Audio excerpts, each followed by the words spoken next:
Revisemos entonces los comentarios reales de los incas. Son dos partes. La primera parte publicada en 1609. Esta primera parte titula Los comentarios reales. Los comentarios reales. La segunda parte, publicada poco después de la muerte del autor, que muere en abril de 1616, es la segunda parte, titula Historia General del Perú.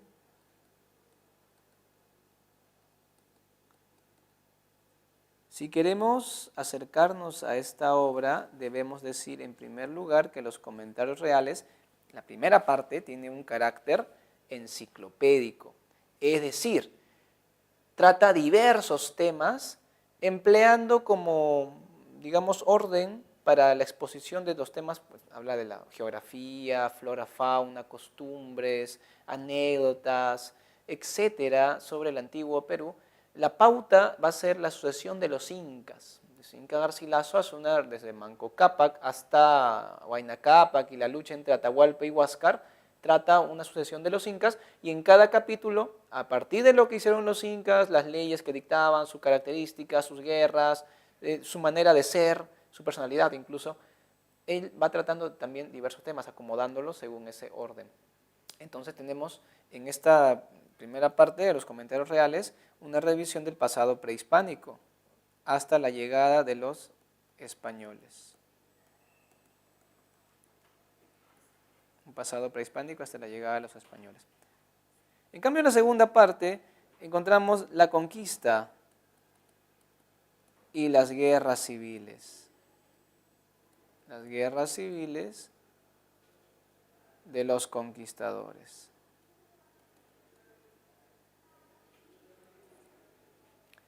En la primera parte, el Inca Garcilaso menciona que mucha de la información con la que él cuenta la conoce porque sus tíos, los familiares de su madre, se la refirieron cuando él era pequeño.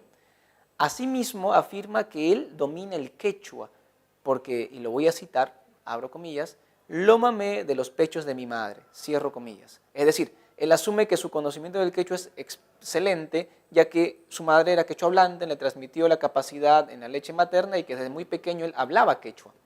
Muchos estudiosos opinan que probablemente es verdad que el Inca Garcilaso de niño hablaba quechua, sería totalmente normal, pero que probablemente en su vejez su quechua hubiera disminuido mucho en su calidad y que su dominio, porque sí lo demuestra, del quechua sería más libresco, es decir, amigo de los jesuitas, que eran los mejores lingüistas del quechua, accedía a sus bibliotecas y que más que todo trataba de ufanarse, de mostrar una capacidad, porque un afán polémico del Inca Garcilaso en esta primera parte también es corregir mucho a otros cronistas.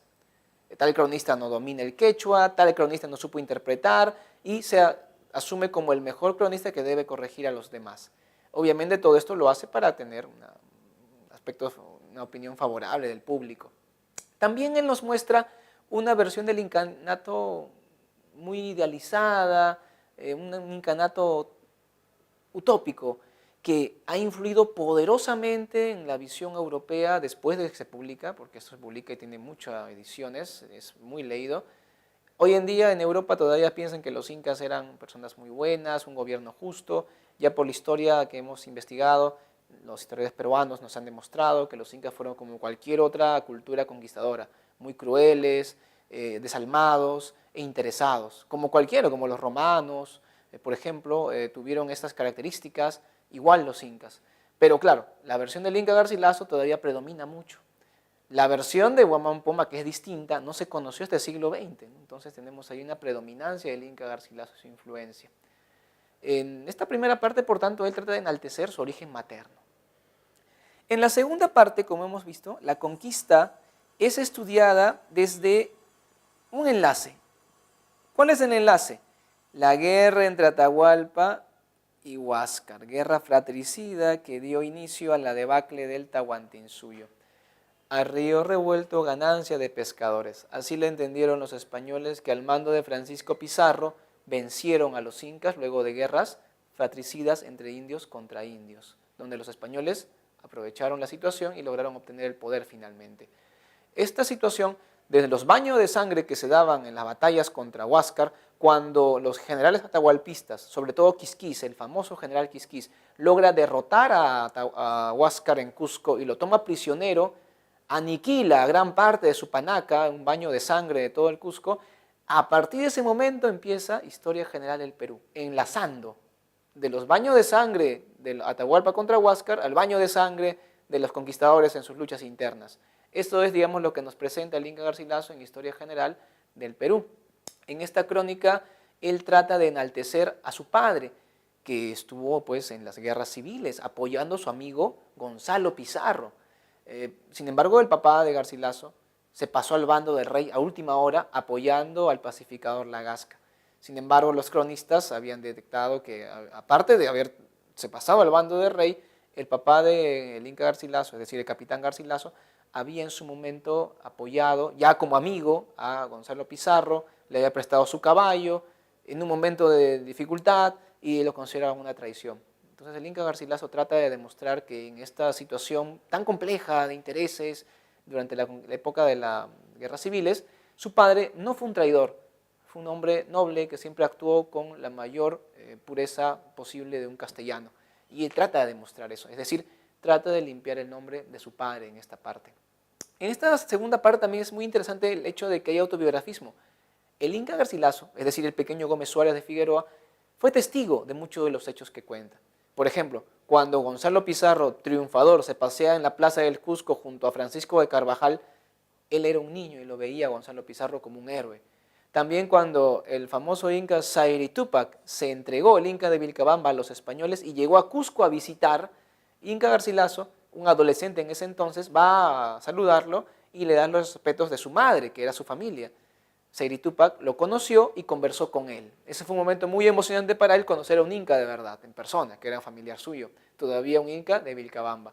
Entonces encontramos una diferencia con la primera parte, donde él trabaja con archivos, testimonios. Aquí trabaja incluso con su propia memoria. Bien, vamos a avanzar ahora con el teatro quechua colonial y revisar Ollantay. A partir de la comparación que hemos hecho entre la crónica del Inca Garcilaso de la Vega y la crónica de Felipe Guamán Poma de Ayala, podemos concluir que las crónicas, en general todas, escritas por españoles y indios mestizos, todas las crónicas tienen una característica también en común, que aparte de querer dar cuenta de los hechos, narrar los acontecimientos, los descubrimientos, descripción de las culturas, también es un tipo de texto que no sirve como historia en sí, ya que carece de la objetividad, el sentido crítico de la historia, pero sí sirve de fuente a la historia, ya que la historia toma varias crónicas y trata de evaluar lo que dicen en común todas, o la mayoría, para lograr determinar hechos que sí podrían ser reales, ciertos. Por lo tanto, la crónica no sería un texto histórico, sería un texto de intención histórica. Esta intención se ve, sin embargo, disminuida por la subjetividad de los cronistas.